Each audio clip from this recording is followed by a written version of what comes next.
Hi, I'm Sarah and today I'm in the Tommee Tippee kitchen to show you what's different about our advanced anti-colic bottles. It has a unique venting system that draws air away from the milk to reduce the symptoms of colic.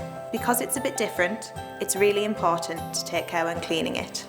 To clean your advanced anti-colic bottles, take everything apart.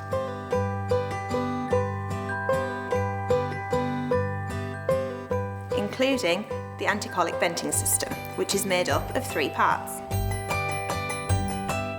If you're using your bottles for the first time, place all the separate parts in boiling water for 5 minutes to ensure good hygiene. Then wash the parts in warm soapy water or place in the top shelf of the dishwasher to clean them. Don't leave the star valve on the end of the venting tube when you clean it, as this can damage the valve. If you're hand washing your bottles, don't use the venting tube cleaning brush on the star valve, as this can also damage it and may cause your bottles to leak. You can use a Tommee Tippee bottle and teat brush to clean all other parts of the bottle, but don't use anything abrasive on the star valve.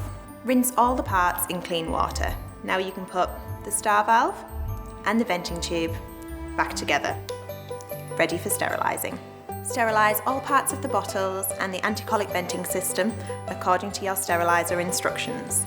You can sterilise using steam, using an electric or microwave steriliser, or by boiling or cold water sterilising. Once all the parts have been sterilised, check that the slit in the star valve is still open by holding it up to the light.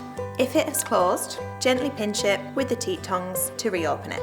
It's also important to allow the venting tube with heat sensing strip to return to room temperature before placing it in your baby's bottle to test the temperature of a feed. So, always have clean hands and a sterile work surface and bottle. Check the slit in the star valve is open. Let the heat sensing strip return to room temperature before using it to test the temperature of your baby's feed.